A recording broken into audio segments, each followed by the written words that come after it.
রম্য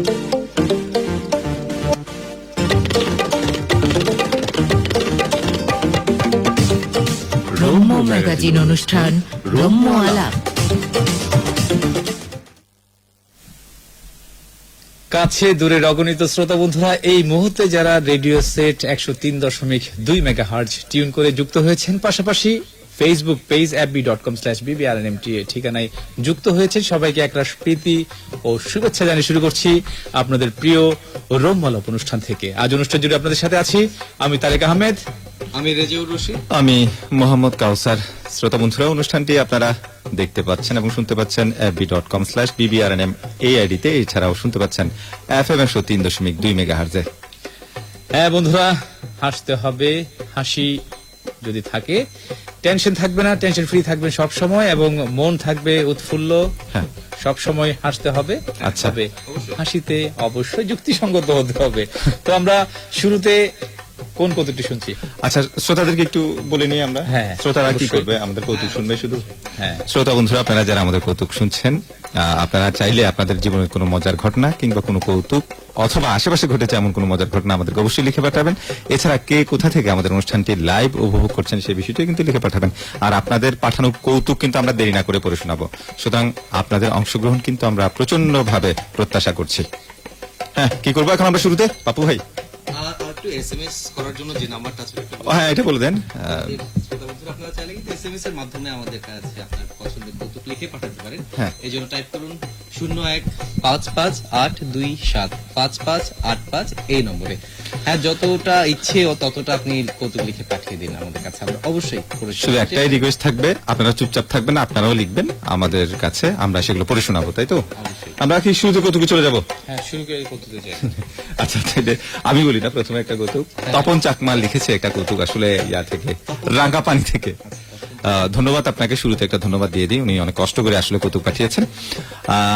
কৌতুকটা হচ্ছে, স্বামী বলছে, জজ সাহেব আমি আমার স্ত্রীর কাছে ডিভোর্স চাই। স্বামী বলছে, তো সে কি কারণ? সে থালা বাসন ছুঁড়ে মারে। তো জজ সাহেব বলছে, তো সবে বাসন ছুঁড়ে মারতে শুরু করেছেন নাকি নাকি আগেও মারতেন? তো স্বামী বলছে, আগে থেকেই।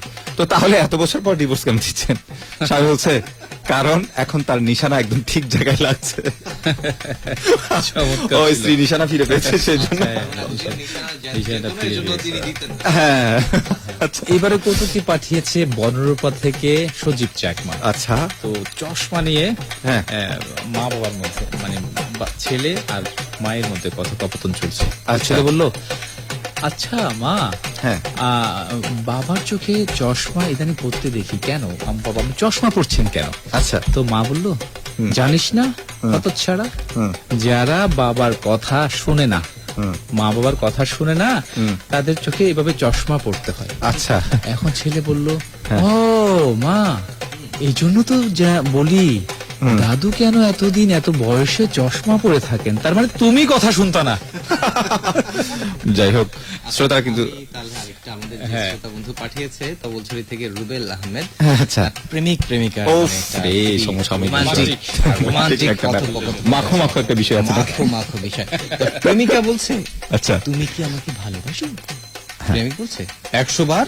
হ্যাঁ, প্রেমিকা বলছে, কিন্তু আমাকে তো পরোয়াই করো না তুমি। তো প্রেমিক বলল, যে সত্যিকারের প্রেমে পড়ে সে তো কারো পরোয়া করে না। আসলেই তো, এটা সত্য। তো যাই হোক শ্রোতা বন্ধুরা, আপনারা কিন্তু চুপচাপ আছেন, আর আমরা চাইবো আপনারাও লিখবেন আমাদেরকে, আমাদের অনুষ্ঠানটা সম্পর্কে আপনারা চাইলে মতামত দিতে পারেন, কেমন লাগছে আমাদের অনুষ্ঠান। আর একটা বিষয় হচ্ছে, আপনারাও আপনাদের জীবনে ঘটে যাওয়া কোনো মজার ঘটনা থাকলে, অথবা কোনো মজার কৌতুক থাকলে, অথবা কোনো মজার অভিজ্ঞতা থাকলে, সেটা আমাদেরকে কমেন্টস বক্সে লিখে পাঠান। কোথায় লিখবেন সেটা একটু বলে দেই, আমাদের ফেসবুক লাইভে fb.com/bbRNM এই আইডিতে। আমি কৌতুক শুনবো না, আমরা অন্য কিছু যাচ্ছে। তারেক ভাই মনে হয় একটা কৌতুক নিয়ে বসে আছেন, সেই কৌতুকটা একটু পড়ে শোনান তাহলে। পাশের বাড়ির রফিক সাহেব, পাশের বাড়ির রফিক সাহেব প্রতিদিন অফিসে যেতে দেরি করেন। হ্যাঁ, লেট লতিফ। তো পাশে ছিল বিল্টু নামের একটা, মানে ডান পিঠে একটা ছেলে ছিল। আচ্ছা, মজার ছেলে, এলাকায় ঘুরে মজা করে। তো এখন বিল্টু সাহেব অফিসে যান দেরি করে। তো পাশের ওই তার বাবা, বিল্টুর বাবা বললো, দেখিস তুই সব সময় কিন্তু দুষ্টুমি করিস, প্রতিদিন তোর নামে অভিযোগ আসে বাসায়। আমি যাতে অফিস থেকে এসে তোর নামে কোনো অভিযোগ না শুনি, যদি তোর আজকে ভালোভাবে থাকতে পারিস তোর জন্য সারপ্রাইজ আছে। কি সারপ্রাইজ? সারপ্রাইজ আছে বললো, ঠিক আছে বাবা, হ্যাঁ আজকে কোনো আমি দুষ্টুমি করবো না, হ্যাঁ। হ্যাঁ, তুমি যেতে পারো নির্ভয়ে নিশ্চিন্তে, তোমার ছেলে আজকে ঘর থেকেই বেরোবে না। আচ্ছা। আচ্ছা, বাবা চলে গেল প্রতিদিনের মতো অফিসে। হ্যাঁ। এরপর বাবা যখন অফিস শেষ হলো 4টার পরে বাসায় ফিরে, বিল্টো কোথায়? হ্যাঁ আব্বু। হ্যাঁ, তো বাবা বলতো আজকে কি করেছিস, আজকে কোনো দুষ্টুমি করেছিস? হ্যাঁ। ছেলে বলছে না বাবা, কোনো দুষ্টুমি করি নাই বাহ, বেশ। আজকের মতো। তো বলতো কি করেছিস? হ্যাঁ স্যার, তবে একটা কাজ করেছি, ভালো কাজ। কি কাজ? ভালো কাজ? হ্যাঁ বলতো দেখি কি ভালো কাজ করেছিস? বাবা, পাশের বাড়ির রফিক সাহেব আছেন না, উনি ঠিক মতো অফিসে পৌঁছতে দেরি হয়, হ্যাঁ। ভুঁড়ির জন্য আস্তে আস্তে হাঁটে, এই জন্য আমাদের ওই ডগি আছে না, ডগিকে একটু লেলিয়ে দিয়েছি। ডগি যখন একে দৌড় ছুটেছে তো ভো ধরে উনি অফিস টাইম সম্ভবত অফিসে পৌঁছে গেছে, তাই তো? পৌঁছে গিয়েছে। আচ্ছা। বাহ, বাবা তো বললো বাহ ভালো কাজ এত করেছিস। চমৎকার, ভালো কি কাজ করেছিস, তোকে দ্বারা হতচ্ছাড়া। তো এই বলে বাবা একেবারে হতবাক ছেলের, হ্যাঁ আচ্ছা। দৌড়ানি দিল। হ্যাঁ, পাপ্পু ভাই মনে হয় একটা কৌতুক বলার জন্য একটা আসলে প্রেমিক প্রেমিকারই কৌতুক দেখি। হ্যাঁ, তো বলা আসলে যায় অবশ্যই। কৌতুকটা খুবই মজার, একটু করে দেখে বুঝা প্রেমিক যাচ্ছে। প্রেমিকা পার্কে বসে গল্প করছে, আহ। তেমন সময় প্রেমিকার কয়েকজন বান্ধবী এসে হাজির হলো। Disturb? এসেই তারা প্রশ্ন করতে লাগলো, বান্ধবী এটা কে রে? হ্যাঁ। প্রেমিকা বলছে আমার ভাই। আচ্ছা। বান্ধবী বলছে কেমন ভাই? চাচাতো, মামাতো, খালাতো খালাতো, নাকি ফুফাতো? ফুফাতো? তো প্রেমিকা বলছে না না, এসব কিছুই না। আচ্ছা, তো বান্ধবী বলছে তাহলে কি ভাই বলবি? কিরকম ভাই সেটা বলবি তো? কিরকম ভাই সেটা তো বলবি।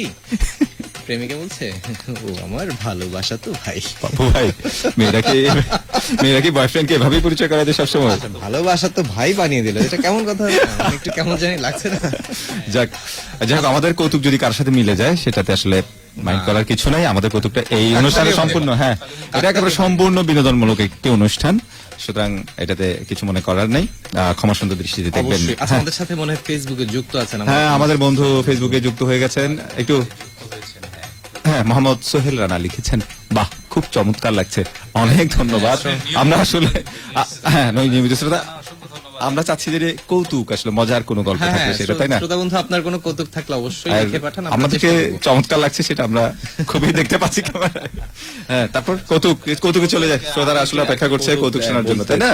আমি একটু কৌতুক বলতে চাচ্ছি, তাহলে একটু ওইটাই ফাঁকে এটা বলে ফেলি। হ্যাঁ, হ্যাঁ, বলে ফেলেন। আমাদের রনি কাঁঠালতলি থেকে পাঠিয়েছেন আচ্ছা। কৌতুকটি, আমরা পড়ে শোনাচ্ছি।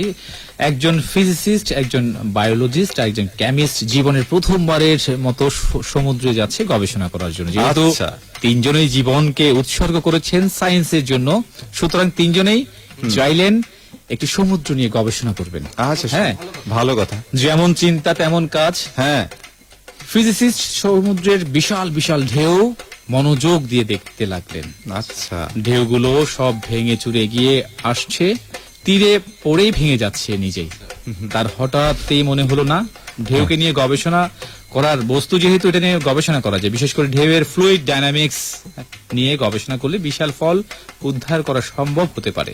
সুতরাং তিনি রওনা হলেন ঢেউগুলোকে কিভাবে ভাঙে এই বিষয়টি নিয়ে আরেকটু গবেষণা করার জন্য। আচ্ছা, এক সময় ঢেউয়ের সামনে যেতে যেতে নিজেই হারিয়ে গেলেন ঢেউয়ের আড়ালে, আর ফিরলেন না। এরপর বায়োলজিস্ট চিন্তা করলেন তিনি সাগরের তলদেশে লতা গুল্ম পাতা নিয়ে গবেষণা করবেন। কে বলবে হয়তো এই থেকে তিনি বিদ্যুৎ তৈরির পন্থা আবিষ্কার করতে ফেলতে পারেন।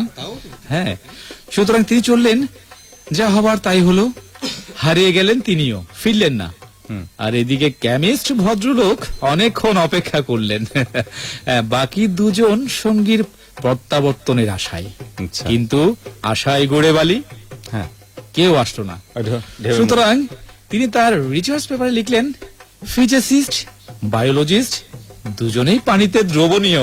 আচ্ছা, ও আচ্ছা, দুজনে সমুদ্রে হারিয়ে গেল। আর এখানে তাদের এই গবেষণা সমাপ্তি ঘটলো। সমাপনী করে নিল। আমাদের আসলে আরো কৌতুক আছে, আমরা আরো কিছু কৌতুক শুনবো। হ্যাঁ। আমাদেরকে কিশোর চাকমা লিখেছেন একটি কৌতুক, আচ্ছা। বইয়ের বুদ্ধি যখন হাঁটুতে থাকে। কৌতুকের শিরোনাম বইয়ের কোথায়?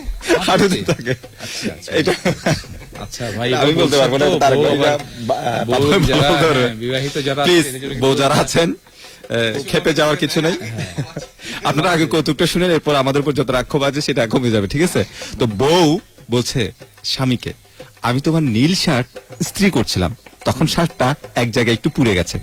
তো স্বামী বলছে কোনো সমস্যা নেই, আমার এরকম আরেকটি নীল শার্ট আছে। তখন বউ বলছে, আমি জানতাম, তাই ওই শার্টের কাপড় কেটে এই পোড়া শার্টে যোগ করে দিয়েছি। এই বুদ্ধিটাই আসলে অনেক বেশি বুদ্ধি। অনেক বেশি বুদ্ধি, মারাত্মক লেভেলের বুদ্ধি, তাই তো?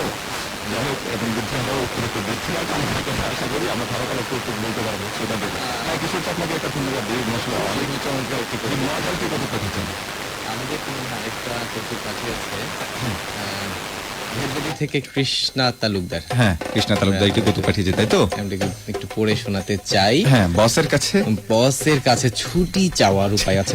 উনি মনে হয় চাকরির একটি করে মনে হয়, প্রাইভেট জব করে মনে হয় নাকি? বস বলছে, তাহলে আপনি বলতে চাচ্ছেন আশিকের খুব জ্বর হয়েছে, সে আজ অফিসে আসতে পারবে না? না। তো এই পাশ থেকে সে বলছে, জি বস। বস বলছে, আপনি কেন, কে বলছেন? এই পাশ থেকে বলছে, আমার আব্বু বলছি। সে নিজে আব্বু বলছে, মানে ছুটি নেওয়ার জন্য আর কি। ছুটি নেওয়ার জন্য। এটা মারাত্মক লেভেলের বুদ্ধি, তাই তো? যাক পাপু ভাই, এটা কাজ। ধন্যবাদ দিই, উনি সম্ভবত এভাবেই ছুটি নিয়ে থাকেন অফিস থেকে। মুন্না আমাদেরকে পৌরসভা এলাকা থেকে একটি কৌতুক পাঠিয়েছে, সেই কৌতুকটি বলতে চাই। তো পানির অপর নাম জীবন, আচ্ছা, আবার দূষিত পানির অপর নাম কিন্তু মরণ। তো হ্যাঁ। বাবা ছেলে এসে বারবার পানি চাইছে, বাবা আমাকে এক গ্লাস পানি দাও। আচ্ছা, নিয়ে গেল। হ্যাঁ। আবার কিছু, বাবা হ্যাঁ আরেক গ্লাস পানি দাও। হ্যাঁ। আবার নিয়ে গেল, হ্যাঁ। রুমে চলে গেল। বাহ, আমার ছেলে তো দেখি বেশি পানি পান করছে। বাহ, আচ্ছা। এটা তো একটা ভালো বিষয়। হ্যাঁ, হ্যাঁ, ভালো পানি বিষয়। পান করা ভালো। বেশি পান করা ভালো। এখন পরবর্তী বাবা, কি রে, কি এত পানি এত খাচ্ছি, ব্যাপার কি? হ্যাঁ বলতো। হ্যাঁ বাবা, কিভাবে বললি, বিছানায় যে আগুন ফুরিয়েছি না, ওই পানি দিতে দিতে গ্লাসের পানি তো ফুরিয়ে যাচ্ছে, আমি আগুন নিভাতে পারছি না। ও মাই গড, পানি কিন্তু যে পান করছে, পানি কিন্তু পান করছে না, পানি সে বিছানায় আগুন নিভাচ্ছে। নিভানোর কাজ। সকালবেলা তুষক নিয়ে টানাটানি, তাই তো? হ্যাঁ, আমরা আসলে কৌতুক বলছি, আমাদের শ্রোতারা কিন্তু চুপচাপ রয়েছেন। আমরা এই পর্যায়ে, এই প্রান্তে অনুষ্ঠানে আপনাদেরকে অনুরোধ করব, যারা আমাদের অনুষ্ঠানটি উপভোগ করছেন অথবা এফএম এ শুনছেন, ভিডিও লাইভে দেখছেন, তারা আমাদেরকে আপনাদের মজার কোনো ঘটনা থাকলে সেটা লিখে পাঠান ফেসবুক লাইভের কমেন্টস। আমরা আসলে অপেক্ষা করছি আপনাদের ওপাশ থেকে আসলে কিছু কৌতুক আসবে, আমরা আমাদের সেগুলো কাছে তো কৌতুক আসছে, কিন্তু আমরা আরো চাই। আরো চাই। শ্রোতা তৃষ্ণা মিটছে না। হ্যাঁ, শ্রোতারা কিন্তু নীরবে উপভোগ করছে, আমরা দেখতে পাচ্ছি। অনেক শ্রোতাই আমাদের সাথে লাইভে আছেন, লাইভে যুক্ত কিন্তু তারা আছেন। চুপচাপ আছেন, লিখছেন না কেন? আপনারা লিখুন, আমরা আপনাদের কৌতুকগুলো পড়ে শোনাবো, অথবা কাউকে যদি ডেডিকেট করতে চান কোনো মজার ঘটনা বা কৌতুক, সেটাও আমাদেরকে লিখে পাঠান। আর কি কোনো কৌতুক নিয়ে কেউ অপেক্ষা করছে? আমরা পাপ্পু কি ভাই, এবার একটা গল্প শুনতে পারি নাকি? গল্প না কৌতুকে চলে যায় না তাহলে? হ্যাঁ, কৌতুকে পড়ি, গল্প ঠিক না আছে। বলে। হ্যাঁ, ঠিক আছে, একটা কৌতুক শুনি তাহলে। হ্যাঁ, কৌতুকটা কোনটা, শিরোনাম কি হবে এটার? শিরোনাম হচ্ছে ভিক্ষুক। ভিক্ষুক। আচ্ছা, ভিক্ষুক নিয়ে। কাজটা করে শোনালে ভালো হবে। আরিয়ান নামক একজন ভদ্রলোক ভিক্ষুককে 100 টাকা দিল। আচ্ছা, তো ভিক্ষুক বলছে, কি ব্যাপার স্যার, আগে তো 5 টাকা 10 টাকা 2 টাকা দিতেন, আজ 100 টাকা দিলেন যে? আরিয়ান বলছে, নতুন চাকরি পেয়েছি, তাই ভিক্ষার পরিমাণটাও একটু বাড়িয়ে দিলাম। তো ভিক্ষুক বলছে, খুব ভালো কথা স্যার, এবার বোনাসটাও তাহলে একটু চালু করুন। হ্যাঁ, বিশুদে আসলে কৌতুকটি পাঠিয়েছে। যে আসলে যত পায় তাতে তার হয় না, আরো চাই। এটা মজার বিষয় আসলে। বিশুদেকে ধন্যবাদ, উনি এসএমএস করে আসলে আমাদেরকে এই কৌতুকটি পাঠিয়েছেন, অনেক ধন্যবাদ। চাইলে আপনারা এসএমএস করতে পারেন 015582755585। আমরা আপনাদের কৌতুক পড়ার জন্য অপেক্ষা করছি। যেহেতু সামনে কোরবানির ঈদেরও একটি আমরা আবহাওয়া চলে আসছে, হ্যাঁ। তো এই কোরবানির নিয়ে একটু কথা বলি, গরু নিয়ে কথা বলি। গরু নিয়ে একটু কৌতুক পাঠিয়েছে। আচ্ছা, গরুর কৌতুক। একদিন সকালে হ্যাঁ, এক লোক মাগনা গরু মাগনা গরু মাগনা গরু বলে চিৎকার করে তড়ি করে সবাই ছুটে চলছেন মাগনা গরুর কথা শুনে। হ্যাঁ, আচ্ছা। তো এখন কি ব্যাপার হ্যাঁ, সবার সামনে এসে এই লোক চিৎকার করে বলছে, মাগনা গরু। হ্যাঁ ভাই, আস্ত জয়ন্তা তাপতাজা গরু একেবারে মাগনা দিয়ে মানে দিল। মাগনা দিচ্ছে, হ্যাঁ, মাগনা ফ্রিতে দিচ্ছে। গরু দিচ্ছে। হ্যাঁ, সবাই তাকে ধরলো। হ্যাঁ ভাই, কোথায় পাওয়া যায় মাগনা গরু? হ্যাঁ ভাই, আমরা আনবো। হ্যাঁ চল, বলুন। এই যে, তো লোকটা আসতে বললো, ভাই মাগনা গরু ঠিক আছে, তবে আনতে একটু সময় লাগবে, কারণ ওই গরুটা আনতে হইব সৌদি আরব থেকে। তাহলে এই বাংলা গরু আসলে ভ্যালু কি? হ্যাঁ। হ্যাঁ, যাই হোক, আমরা আরো কৌতুক শুনবো। পাপু ভাই কি কিছু বলবেন নাকি? কোনো একটা কৌতুক বা মজার ঘটনা কি আছে আপনার কাছে? আমরা ডুয়েল করলে ভালো হয়, আর আমরা দুজনে মিলে এটা হচ্ছে কথোপকথন। হ্যাঁ, তাহলে কি তারেক ভাইয়ের সাথে করবেন নাকি? হ্যাঁ তারেক ভাই, আমরা দুজনে শুরু করি। একটা কৌতুক বলেন আপনি, এটা হ্যাঁ। পাঠিয়েছে হচ্ছে রিজার্ভ বাজার থেকে রিয়াদ হ্যাঁ। পাঠিয়েছে বানর ধরা। এই কৌতুকের নামই হচ্ছে বানর ধরা। বনের মধ্যে দুটি বানর খুবই লাফালাফি করছিল, সেটা মজা করে দেখছিল এক দল পর্যটক। প্রথম বানর বলছিল, এই লাফালাফি থামা, দেখছিস না মানুষগুলো আমাকে দেখতাছে। হ্যাঁ, তাতে কি? আগে একবার আমার এক বন্ধু মানুষদের দেখিয়ে লাফালাফি করছিল, তারপর কি হলো? তারপর সে এখন চিড়িয়াখানায় আছে। কি কস? এতই চমৎকার লাগলো তার, তাকে চিড়িয়াখানায় করে দিল। ও, এই ফাঁকে আমাদের মোবাইল এসএমএস একটা কৌতুক পাঠিয়েছেন আমাদের এক বন্ধু, ওনার নাম হচ্ছে সুশীল। উনি একটি কৌতুক পাঠিয়েছেন। তরুণ কবি, কবিতা লিখছেন নতুন। তো লিখেছেন, উনি বলছেন যে কিছু দুর্দান্ত কবিতা লিখে এনেছি, একটা বই যদি প্রকাশ করতেন। উনি প্রকাশককে এই কথাটা বলছেন আর কি। তো পরে এখন প্রকাশক সাহেব বলছেন যে আপনি কি বিয়ে করেছেন? তো কবি বলছেন না। তো প্রকাশক বলছেন বিয়ে করে তারপরে আসবেন। কবি তো অবাক, কিরে আমার বিয়ের সাথে আমার বই ছাপানোর সম্পর্কটা কি? আচ্ছা, তখন কবি প্রশ্ন করছেন কেন? তো প্রকাশক বলছে আপনার বইয়ের অন্তত একজন পাঠক তো চাই। চমৎকার কৌতুক, ধন্যবাদ শ্রোতা আপনাকে। আপনি আসলে অনেক কষ্ট করে আমাদেরকে এসএমএস করেছেন, কৌতুক লিখেছেন, সেজন্য আপনাকে ধন্যবাদ। আপনারা যারা আমাদেরকে উপভোগ করছেন, আপনারা চাইলে মজার কোনো কৌতুক, মজার কোনো গল্প, মজার কোনো ঘটনা, আশেপাশে ঘটে যাওয়া এমন কোনো ঘটনা আমাদেরকে লিখে জানান ফেসবুক লাইভের কমেন্টস বক্সে। আমরা আপনাদেরকে পরে অবশ্যই শোনাবো। গরু নিয়ে আরেকটা কৌতুক বলি। তারেক ভাই, এক ভদ্রলোক এই যে মানে ভিক্ষুকে বলছে, এই যে তুমি যে ভিক্ষা চাইতেছো, আমি কিভাবে বুঝবো যে তুমি চোখে দেখো না? সে পরীক্ষা নিচ্ছে ভিক্ষুকের কাছে। তো ভিক্ষুক বলছে, স্যার ওই যে দূরে একটা গরু ঘাস খাইতেছে, আপনি কি দেখতেছেন? আচ্ছা, ভদ্রলোক জবাবে বললেন হ্যাঁ। ভিক্ষুক বললেন, স্যার আমি কিন্তু এটা দেখতে পাচ্ছি না। ভিক্ষুক আসলে দেখতে পাই, কিন্তু সে হয়তো বা ওই সময়টাই। হ্যাঁ, সেটাই। তো একদিন এক হাবলু হ্যাঁ জাম গাছের পাশে করছে। আমি কি রে হাবলু কি করছিস? বলছে, এই যে গোলাপ চারা জাম গাছের পাশে। বুঝতেই পারছেন না? বুঝি নাই, কি বলতো দেখি, কি বোঝায় বলতো? হ্যাঁ, মানে গোলাপ জাম খাওয়ার ইচ্ছা তো, এই জন্য জাম গাছের পাশে গোলাপ জাম রোপণ করছি। গোলাপ জাম গাছের পাশে গোলাপ জাম, মানে এটা জয়েন্টলি যখন হয়ে যাবে তখন গোলাপ জাম তৈরি হবে। তার মাথায় এই বুদ্ধি। সে তো আসলে অনেক চালাক, অনেক চালাক, অনেক বেশি চালাক। আমরা রম্য একটা গল্প শুনে আসি। কি রম্য গল্পটা থাক না হয়, এটা আমরা একটা কৌতুকই শুনি। আচ্ছা ঠিক আছে। একটা কৌতুক, যেহেতু কৌতুকগুলো ছোট ছোট আছে, রম্য গল্প হলে শ্রোতাদের আবার ধৈর্যচ্যুতি ঘটতে পারে বাপু ভাই, সেই জন্য বলছিলাম আর কি। এটা স্বামী স্ত্রী নিয়ে একটা মজার কৌতুক। আচ্ছা, স্বামী স্ত্রীর কৌতুকগুলো কিন্তু খুব মজা লাগে আসলে, শ্রোতাদের যে লিখে পাঠায় খুব ভালো লাগে, পড়তেও ভালো লাগে। তো তাহলে এটা একটু পড়ে শোনাই, তাই না? বাবলু নামের এক বন্ধু, ওই যে হাবলু আবার সেই না, এটা হচ্ছে বাবলু। বাবলু নামের এক বন্ধু আমাদেরকে কৌতুকটি পাঠিয়েছেন। স্ত্রী বলছেন তার স্বামীকে, আচ্ছা এতক্ষণ ধরে ওই কাগজটিতে কি দেখছো তুমি?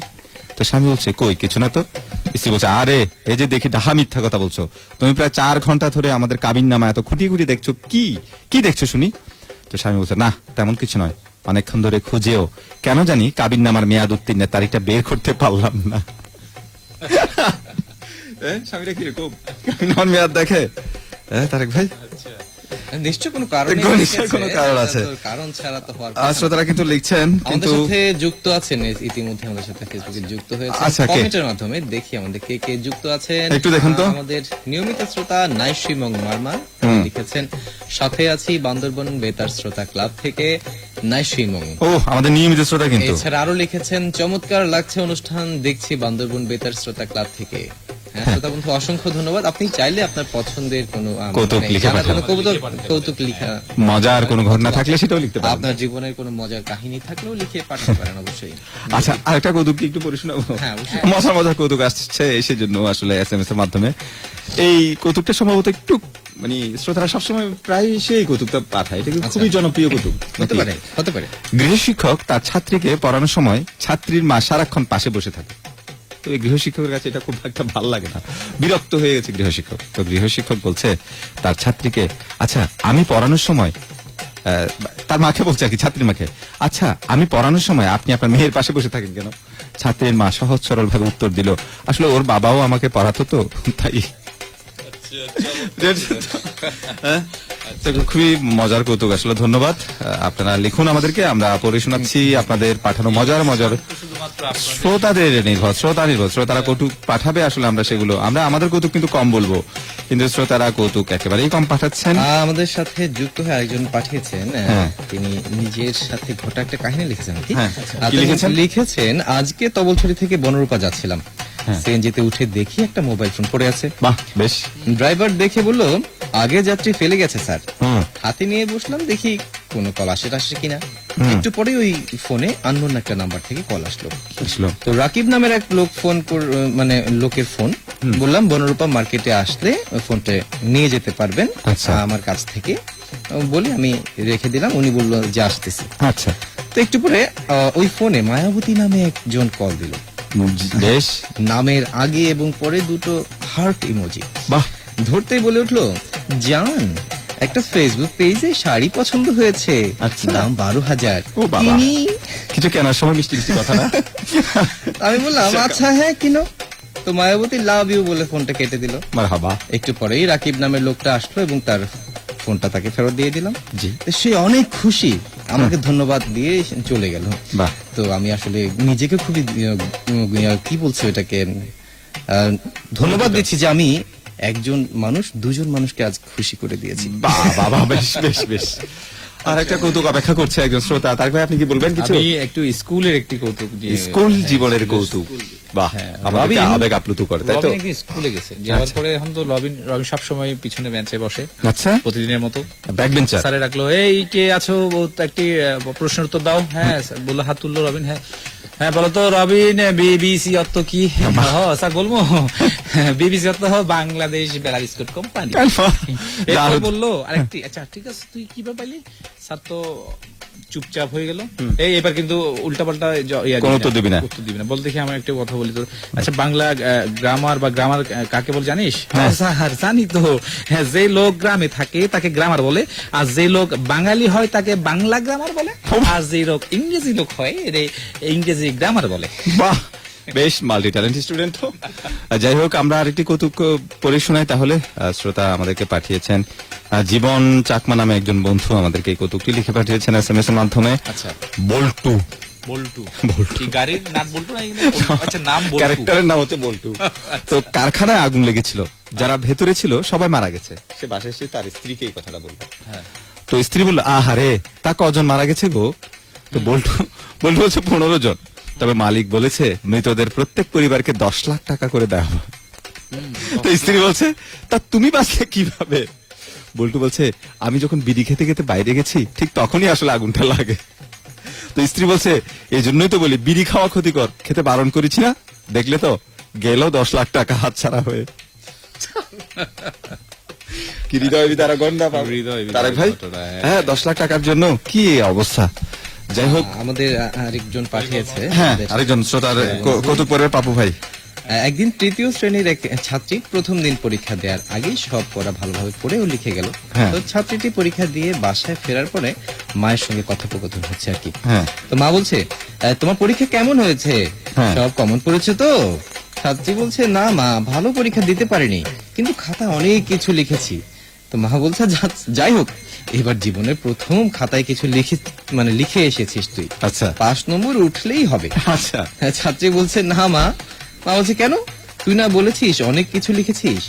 ছাত্রী বলছে, হ্যাঁ, লেখাগুলো ঠিক হয়েছে কেন দেখার জন্য বাহ। খাতাটি তো আমি বাসায় নিয়ে এসেছি। বাহ। আগামীকাল আমি গিয়ে স্কুলে স্যারকে দিয়ে দিই। বেশ, এটা পুরো প্লাস পেয়ে যাবে, গোল্ডেন প্লাস। যাই হোক, আপনি যখন পড়াশোনা নিয়ে কৌতুক বলছেন, তাহলে আমি শিক্ষক ছাত্র নিয়ে একটা কৌতুক বলি, তাই তো? বলবো? হ্যাঁ, নাকি অবশ্যই। আপনাদের কোনো কৌতুক আছে? Related, এটা related। হ্যাঁ, ঠিক আছে। অন্তু নামে একজন শ্রোতা আমাদেরকে SMS এর মাধ্যমে এই কৌতুকটি পাঠিয়েছেন। শিক্ষক বলছে, জানো তোমাদের বয়সে আমার একটা বিশ্বাস ছিল। ছাত্র তো বিস্মিত চোখ নিয়ে বলছে, কি বিশ্বাস ছিল স্যার? শিক্ষক বলছে, বিশ্বাস ছিল আমি সব জানি। তো ছাত্র বলছে, তাহলে এখন কি হলো স্যার? শিক্ষক বলছে, এখন এই 7 বছর বয়সে এসে বুঝতে পারছি আমি আসলে কিছুই জানি না। ছাত্র বলল হেসে, এই কথা বুঝতে আপনার এত বছর লাগলো স্যার? আমরা তো আপনাকে দেখা মাত্রই বুঝেছি যে আপনি কিছুই জানেন না। আসলে শিক্ষক যেমন ছাত্র তেমন খুবই মজার আসলে কৌতুকটা। ধন্যবাদ অন্তু আপনাকে, আপনি আসলে দারুণ মজার একটি কৌতুক পাঠিয়েছেন। আমরা কি এটা আরো একটি মানে শিক্ষক মানে শিক্ষা রিলেটেড আরেকটা পাঠিয়েছেন আমাদের জান্নাতুল থেকে মাস্টার কলোনি তবছড়ি থেকে। আচ্ছা, তো তিনি লিখেছেন আইনস্টাইনের আলোর গতির উপর ক্লাস হচ্ছিল। হ্যাঁ। তো শিক্ষক বলছেন, এই উইন্ডোজ হোসেন বলতো আইনস্টাইন কিভাবে আলোর বেগ পরিমাপ করলেন? উইন্ডোজ হোসেন? হ্যাঁ, এটা ছাত্রের নাম আর কি। এটা তো মারাত্মক level এর উইন্ডোজ নাম। হোসেন বলছে, স্যার আমার যা মনে হয় হ্যাঁ। আলো যেহেতু অনেক বড় জিনিস, হ্যাঁ। মানে বিশাল জিনিস স্যার, হ্যাঁ। সেহেতু আইনস্টাইন প্রথমে একটা 200 গজ ফিতা নিয়েছিলেন। হ্যাঁ। তারপর বলতে বলতেই নান্টু নামে একজন বলে উঠলো কি, হয়নি স্যার, উইন্ডোজ কি ধরনের গাধা, চিন্তা করেন স্যার। আরে আলো কি জামা কাপড় পরে যে ফিতা দিয়ে মাপবো? আলো হলো আলুর মতো হ্যাঁ। ভারী। বুঝছো। তাছাড়া তখন গজ ফিতা আবিষ্কারই হয়নি, তাই তখন মাপামাপির কাজে দাড়িপাল্লা ছাড়া কোনো উপায় ছিল না। বলেন স্যার, আপনি বলেন তো আমি যা বলেছি ঠিক না? তো শিক্ষক বলছে, আহা তোদের কি প্রতিভা রে, তোরা তো একসময় আইনস্টাইনকেও ছাড়িয়ে যাবে দেখছি। মারাত্মক প্রো লেভেলের